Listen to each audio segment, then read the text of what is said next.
Okay. So, Jesus, it's great to talk to you. I'm really thrilled and looking forward to you coming to Cannes on Sunday, the 11th of August for a satsang. Every time I think of you, I think of, and I saw Rocket, and I think of, I'm still standing better than I ever did. Were you, Look were at you at that? the Bible. Now those lyrics is what I do. Oh, fantastic. Oh, I should really put that. Okay, that gives me an idea. I might Oh add yeah, that clip. yeah. You should add it because it's just it's a testimonial that of how we overcome things. Oh, that's so true. I love that. I get the shivers. So I'm curious to know what took you from being a movie star in the entertainment world, and now you've let all that go behind you, and now you're just focusing on spiritual work, on doing all over the world, doing satsangs, doing counseling. So what made the change for you?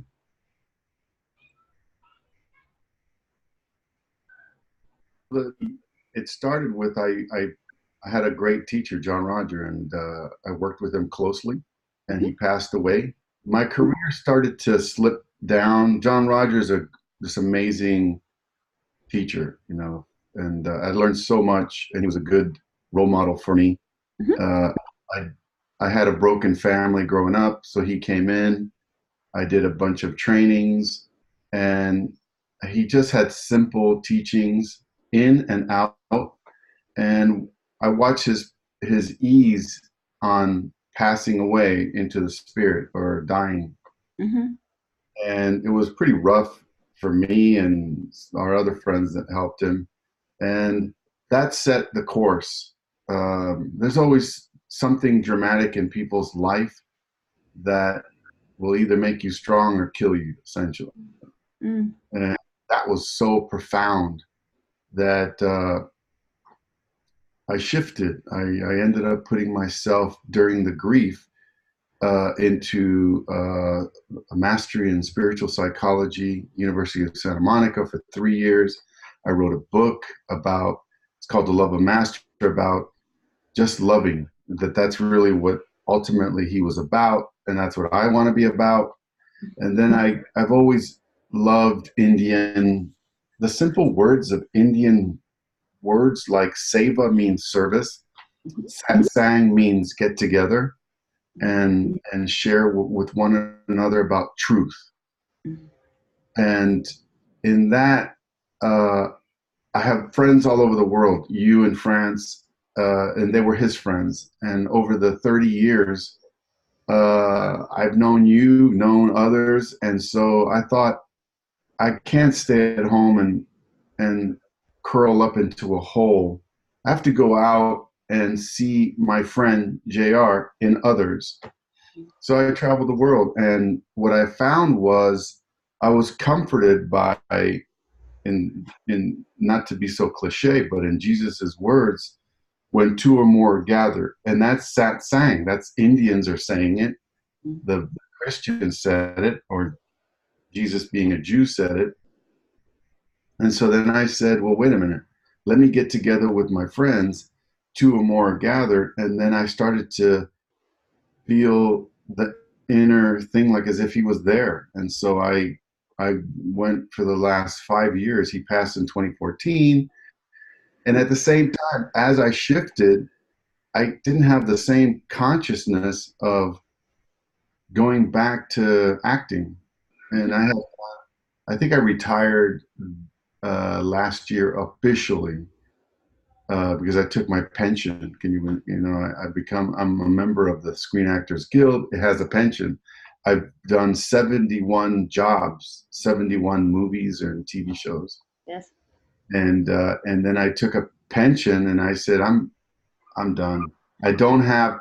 If you had a certain consciousness, it's as if you lived in a certain neighborhood for so many years, and you moved out in your head. You've moved out, and then you try to go back. It's not the same.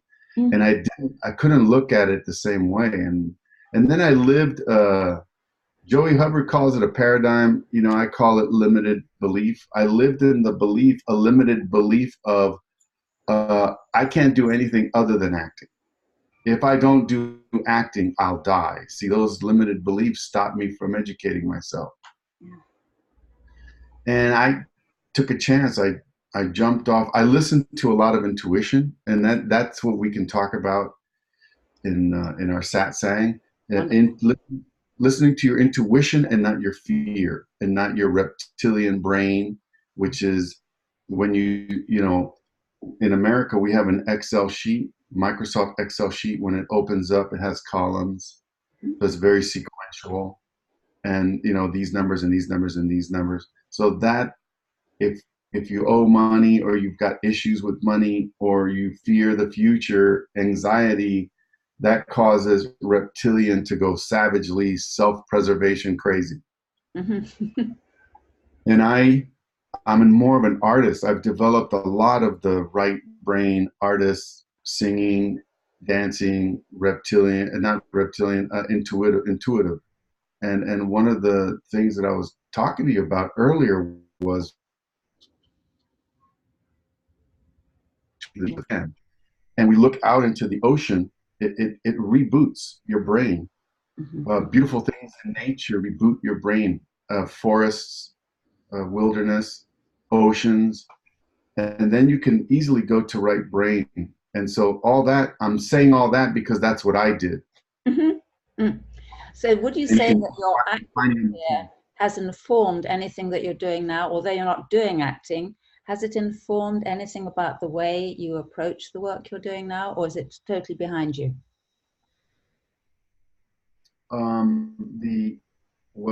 What I notice is all actors, they're all I love actors.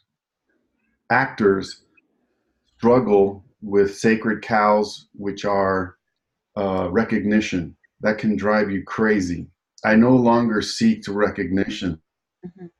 So it dropped. Mm-hmm. The other one is actors also seek truth. That's Satsang. An actor seeks to find truth in character, so they try to use the, you know, Fritz Perls Gestalt. So I'll use this character to make a movie and find truth. And that's, to me, I think the underlying reason why actors, there's many, there's money, women or men, and fame. And I remember Jared telling me, follow the money, because I was vulnerable in fame. And fame can get you, you know, fame is like, it's like a carrot that keeps moving. Mm-hmm. And it has nothing to do with acting. Mm-hmm.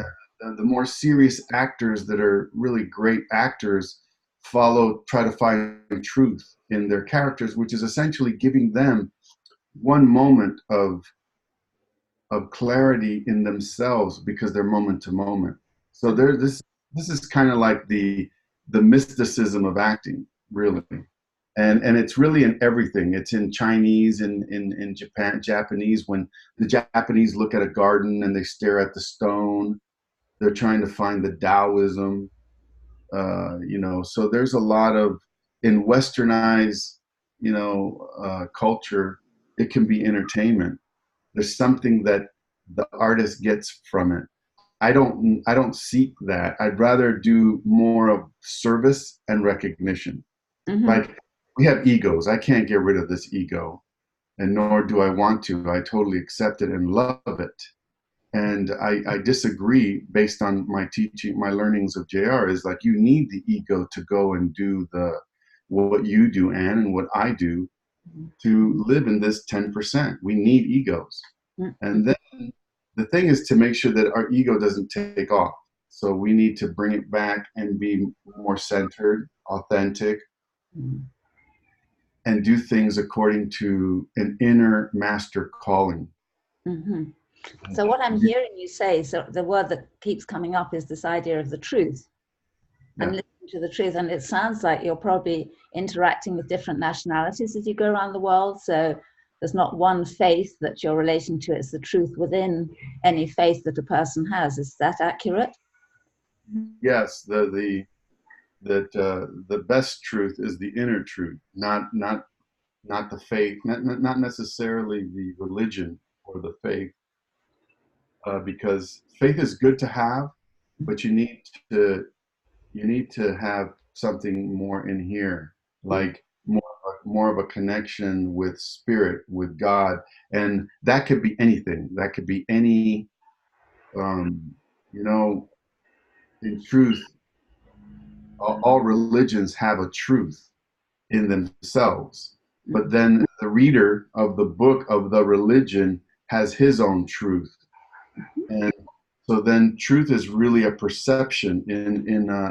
David Hawkins says perception is edited observation. Mm. So if we do quantum physics and go crazy up here in the mental, Mm-hmm. what I love about the science going this way, it's starting to catch the spirit, which is who's the observer back there, observing the faith and the religion and the spirit. Who's the observer? But as soon as it goes through the eyes, then it perceives, and then it colors the canvas. Mm-hmm. Mm. So getting back to what you're doing now, and the three words that came up for me was purpose, mission, and calling. So it's as though you have a calling to do what you do now. Possibly there's a mission with it, and there certainly seems to be a purpose. How do you speak to those three words? I have purpose, but it doesn't get told to me in a 5-year plan. Right. Because I completely surrendered to spirit. I'll have a dream. You'll call me, and immediately it goes, do it. A friend of mine called me and said, would you facilitate 2 days in Inside 4? I said, done. And it's a kind of you just know it. Mm-hmm. Like I have a thing that goes, okay, no, okay, no. And so it's a development of clear, not clear. And so the purpose comes from my intention. And what are my next steps is where I find love and joy. If you call me and you say, come to the south of France, and I don't feel this joy, I'm not doing it. Mm-hmm. Mm-hmm. You call and we call and we touch each other and hey, what about, and I'm like, done. It's that quick that I move. Now, what happens is I've learned is as soon as, but I don't pay attention to it. As soon as I say, sure, and I'll be there. This is what kills purpose and mission in everybody is they go, well, wait a minute, how am I going to pay for it? I don't know. I'm going to go all the way to France. Oh my God, I don't know if I can get a flight. And then it's over. You know, you've killed your intention. So I don't let that speak. I hear we talk, and done. And so purpose, intention, and what's the mission? The mission is my mission statement. It's more like an affirmation. Okay. I just want to be loving. If I can find, if I can be, my mission is to find truth and loving in each other, and when we get together, and that feeds me. I love that. So almost like enough said. Except I'm going to share with you my mission, which I discovered I've had it for years. Tell me. And it is, I'm building a better world on the solid foundation of individual health, wealth, and happiness, and the appreciation of human value. Nice. And the human value is that spirit that you talk about. It's the appreciation, because when you appreciate something, it grows in value. And that's how I experience, and I think I get this sense with Satsang, as we gather together, we appreciate the value in each other. Right. And the way if I can say something about you, the way I see you manifesting it is all around you. Where you decided to live and what you decided to look at every day in the morning when you wake up is a reflection of how you feel inside. Mm-hmm. And that's why I totally agree with you. But what I'm saying is you can tell without even to say, if I meet you and I see your surroundings, you don't have to tell me your mission or your purpose. I would know it. Oh, wonderful. I'm going to just share it. Just see if you can see the sea out there. You see a Yeah. fan.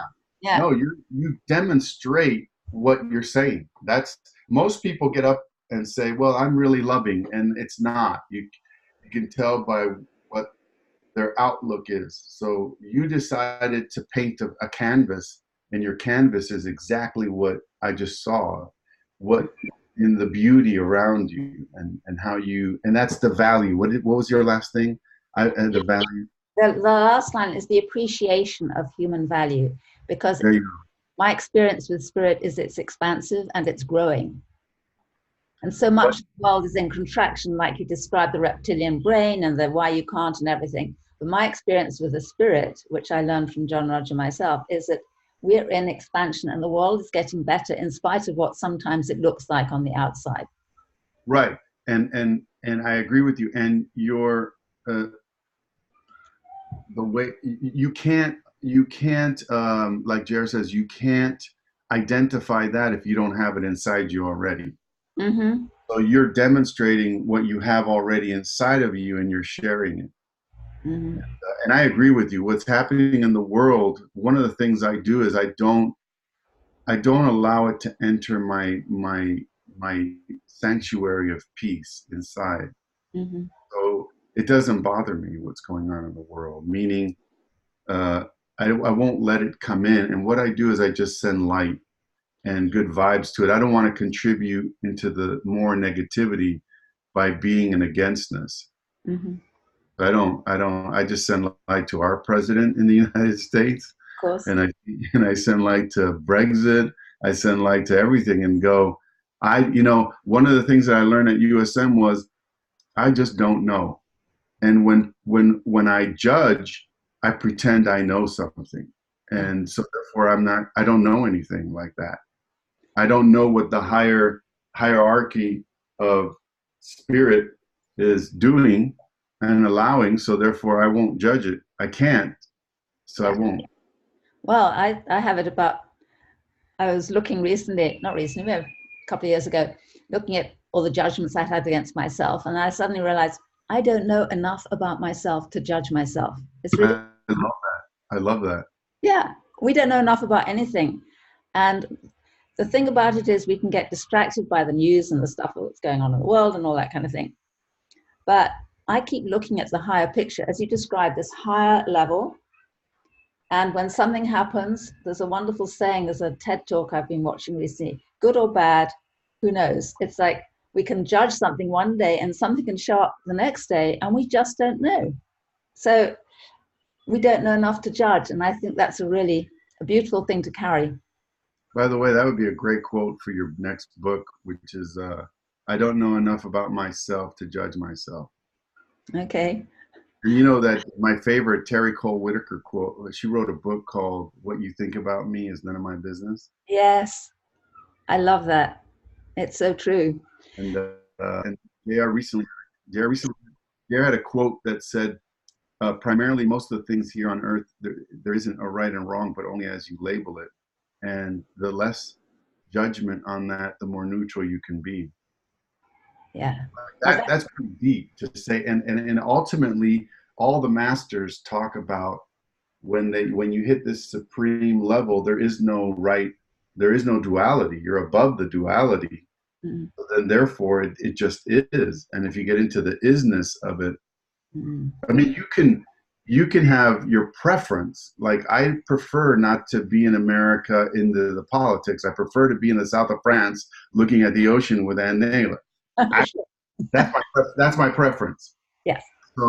So therefore, I can choose out of it, but I can still not judge it. Mm-hmm. Going in the debate 2020 election. Yeah. Yeah. It'll be what it'll be. So one of the things I heard you say right at the beginning was that you went through a really difficult time, and you talked about, I'm still standing at that. I'm coming through things. And so I'm thinking about people who may come to the Satsang on the 11th of August. So there may be people who come who've been through difficult circumstances. So how do you address a person who's gone through some difficult circumstances, maybe coming through maybe a bad illness or something like that, How does satsang assist a person like that? Well, I, I, I love this one quote that someone went up to John and said, "Hey, I've got cancer." And then John said, "Well, have fun with it." And you know, my mom had cancer, recovered, uh, and pain is pain. First of all, that's what I've learned from JR. Right. So a lady losing her cat is in measurement the same pain as someone losing. It might not look like that, Right. but their karma, whether you believe in that word or not, Mm. their situation, whatever word you want to replace it with, it Mm. hits the heart equally. I've seen it. Yes. I've seen a woman destroyed, like she lost her parents because her cat died. So then, therefore, not to meaning for myself, if I'm the observer to these people, Mm-hmm. then I say, A, don't judge. Mm-hmm. B, the best thing we can do is listen. Uh, C is, what are we doing to change our inner ecosystem so that we don't create that tragedy or that illness again? Mm-hmm. There is a real factor in this. There is victim, like someone that loses Mm-hmm. people in an accident. That's a real situation. Yeah. And you can't really say anything but hold light for comfort in that way. Yes. So we as spiritual beings hold the light for them to express. Mm-hmm. And it might be too soon to do what I call biographical advice. Yes. The worst thing you can do is say, well, when I lost my father, uh, I would say you don't do any, I wouldn't do any of that. I would just say, it is what it is. And here's another higher. Let's go really high. When I saw my mom, uh, with oxygen, she finished her chemo and she's smoking. I looked at her in the corner of my eye and I heard spirit because I was about to go into the son that needs to save the mother. Mm-hmm. Yes. The John Bradshaw has a great book called Family Secrets, and it's this thing that we are brainwashed into thinking we need to save anybody, Mm-hmm. and it's in a sense it's an error in thinking. Actually, it's assuming you're God or something. You can assist. So I heard spirit.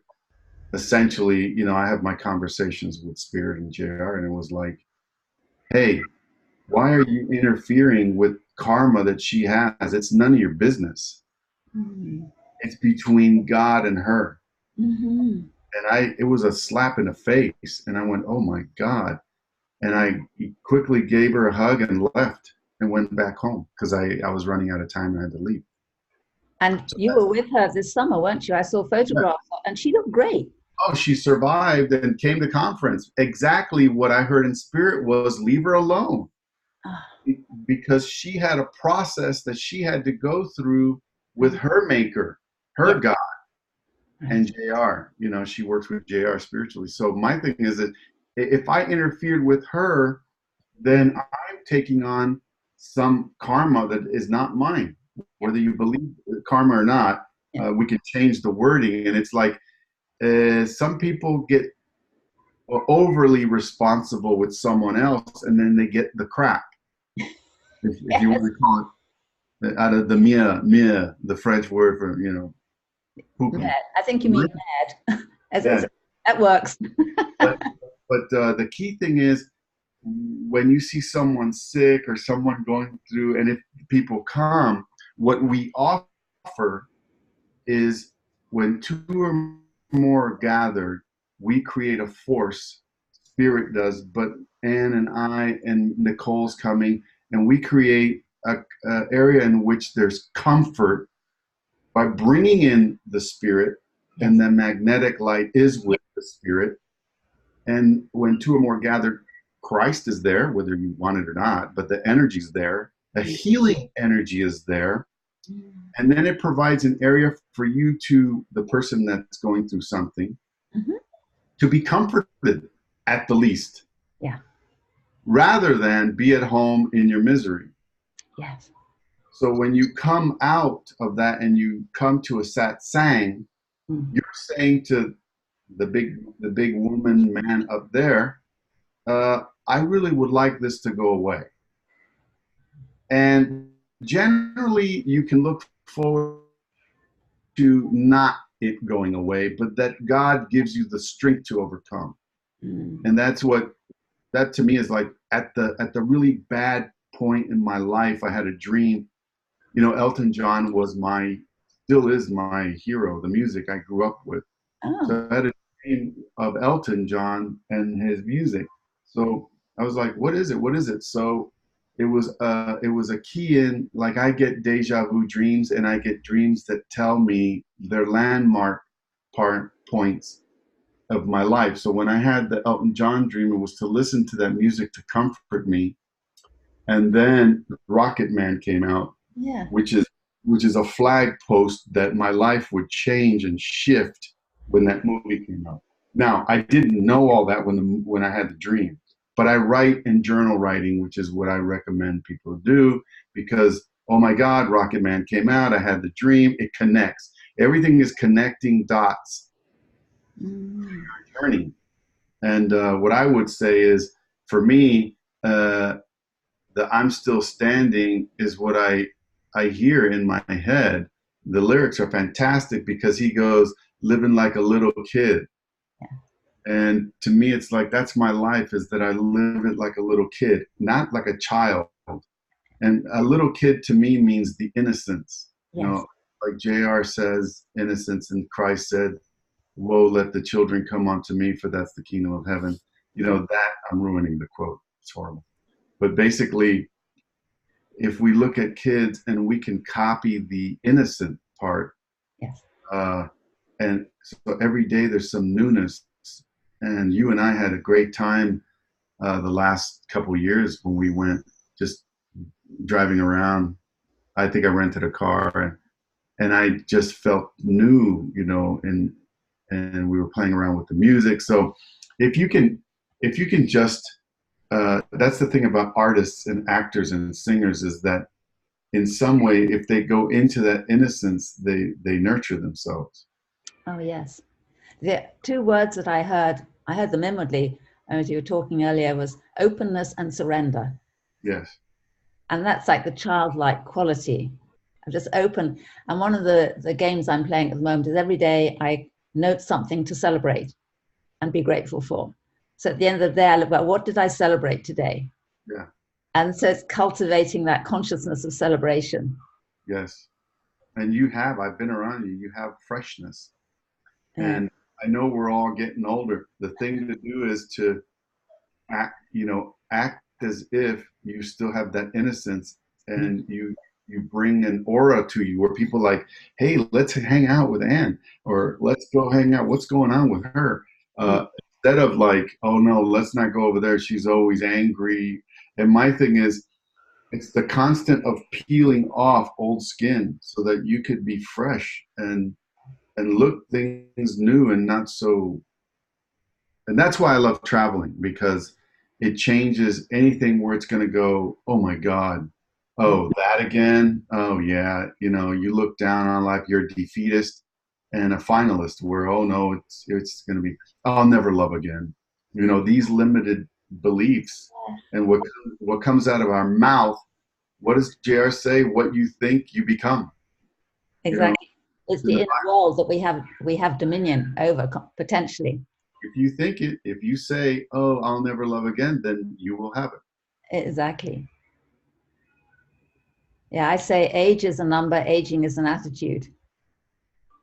It's 100%. So I turned 70, and had dinner last night with another friend who recently turned 70, and the two of us were like a couple of kids over dinner, and it was just great. I said, hey, 70, it's a new 40. It's like, we're having fun. Yeah, there's a lot of our friends knew GR over the years. They're mostly 60, 70, and 55. So I have a wonderful time. They're my friends. It's like family. So we're the same. We're the same children. We just look in a little gray. So and I'm okay with that. Yeah, it's fine. It's the wisdom. And in fact, I think our value grows as we gain in age because we have more experience. So we become more valuable as we become older in age. Yeah, And we can have the youthful spirit that goes with the wisdom of our experience. yeah. That's so neat.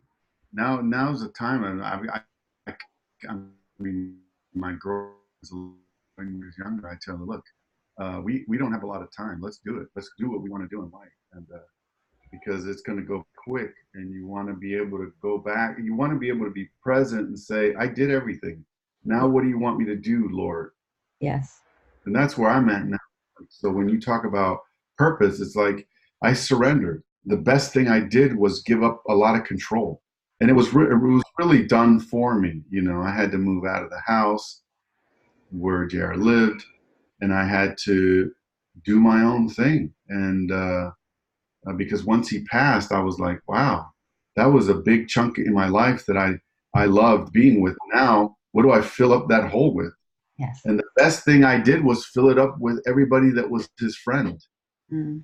You, I'm here with David Allen up in Amsterdam. By the way, I saw Willem. He says hi. Ah, yes. I have to say, So in the picture in your frame here yeah, on the screen, there's a light right above your head. I know, I know. I left it like that because it looks like I'm Buddha. Okay, you got it. I'm trying to lose weight. I'd rather be the skinny Buddha. Okay. Oh, well, there are lots of ways of doing that. I'm doing the intermittent Intermittent fasting. fasting, which is, by the way, the best ever because they're saying it's not a diet. You can basically eat whatever you want, but really spread it out. So, and I've lost weight. Fantastic. Well, you're looking good. You look very good in the suit that I saw you in Bulgaria. You look great. By the way, I'm in process myself. Thank you. And I'm awakening to who I truly am. And every day. And Listen, I think we're all in this wonderful. I say it's an upward spiral. That's yes, to me. It's like, yeah, every day there's more goodness. And one of the things I'm doing is marriage coaching now, and it's like, well, I could do a whole other seminar, which I won't, because, but I'm looking at how relationships can be part of that upward spiral. yes, It's an intention, and of course, because there's always more loving in oneself and in your partner to grow and appreciate. There's more value to appreciate. I mean, wherever say expanding into spirit is huge, and we're these little people in bodies, but there's this whole field out there that we can bring into ourselves for joy, for fulfillment, for the wonder of life, which is like pretty good. But listen, we've been on this call for a good half hour, which I'm totally loving. But for people who are watching, I think maybe we've probably done the. And by the way, what I'll do is I generally ask everybody to say their names in the group Yes. because I've learned over the years that your name is a frequency. Otherwise, we'd all be clones of one another. Yeah. So your soul energy, your mind, and everything in your name comes into the room. We're all into some big, like, cooking pot. And in that, we create this amazing dinner. And then I'll play a seminar of JR's. I got it subtitled. It's beautiful. It goes into the more esoteric stuff. And then we share. We can do Q&A.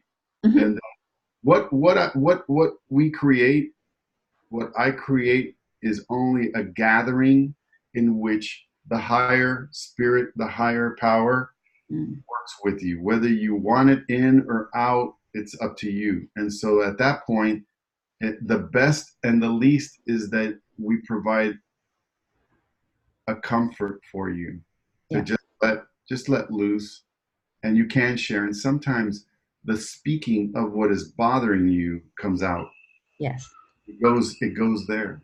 And rather than you hold it, withholding is a form of non-peace inside, withholding. Yes. So even at the least, when you come and you share, you're saying, hi, my name's Jesus Garcia. I'm just grateful to be here. I've had a lot of issues with my mom and my dad and this and that. that's not real, but I, Whatever. I start to release and my heart starts to open. Mm-hmm. Then I allow the light in. The light cannot help you and cannot come in if you don't want. It doesn't inflict. Mm-hmm. Mm-hmm. So part of it is let go Mm-hmm. and ask for help. Part of the AA training uh, is essentially you're confessing, "Hi, I'm an alcoholic, or I'm this, and I have, and there's a higher power. Please help." That's part of number one law of spirit is acceptance of where you are. Mm-hmm. And if we can get to the truth by accepting, then there's freedom, Mm-hmm. and in that there's healing. There's possibilities for healing. Yes. And I'm not doing anything; spirit's doing it. But when two or more gather, it is a formula that everyone talks about for thousands of years. It's a formula. Mm-hmm. Because I love what Einstein says. We're a slow version of light, sound, particles, and destroying the quote, but we're a slow version of that because it's contained inside. As soon as we die, those particles go into the universe above, but it's contained in here. So my particles, my sound, my light comes and shows up, and before you know it, we have a universe in her living room. Mm-hmm. Well, I have to Maybe say, we have a soul. we do for the past how many years, I forget how many now, every month we have a 1 hour and a hue chant in my space here. So people Wow. who come to the chant will know what that vortex of energy is like, because they'd often have experiences of Right. that energy in many kind of ways. But the satsang is almost like an expansion from Yes. that experience, because we're going to put words on in a way that we don't normally do. We normally do say, everyone says their name and like they place contributions into the light. So people are used to doing that. Yeah. But this is taking it, it's expanding into another field, which is perfect. It's it's going to be perfect. If nothing else, we just all face the ocean and meditate. That's it. I mean, and it's so sweet at the moment because it's holiday time, and in the mornings they have, I think they're probably about 7 or 8 year olds, that kind of age. They have cut off a bit of the sea, so they all go and play in there. So you hear the kids; they're really excited and having a great time. And they've upgraded the whole area here. It's so beautiful now. Made the street one way, got a cycle lane, which in the summer is for parking, and a wooden boardwalk, all put down by hand. It's all handcrafted. And a wall, the length of the beaches here, a handcrafted stone wall. I mean, they've done such a beautiful job. And in the evening, you have to be here in the evening, there's lights that go the length of the beaches. And it's so pretty. I mean, I think it's one of the nicest parts of Cannes. And Cannes is pretty nice, but this part of Cannes is the best. So you see it in its pristine glory. It's just lovely. Well, I look forward to being with you and whoever comes. I do too. If there's one other person, that's just fine with me. It's not the numbers. It's like who comes. They're meant to be here. One time I had a phone call by somebody like you that was hosting me, and they said, "Well, no one's contacting me." And I go, "Are you going to be there?" And she said, "Yes." And I go, well, "That's all we need." Yeah. I think there's one person who, well, in fact, there are a few. People decide to do things at the last minute. I'm not bothered. I'm going to put this video out and just see who shows up supposed to be here. So it's Sunday, the 11th of August, and we're starting at 9 o'clock, so it's easier for parking. And I'll include with the video contact email address so people can contact me. I love you. I love you too, Jason. I'm so excited. Have fun. Come. And we're still standing. Yes. We're still standing there. So happy travels until I see you very soon. See you soon. Love you. Love you. God bless. Bye-bye.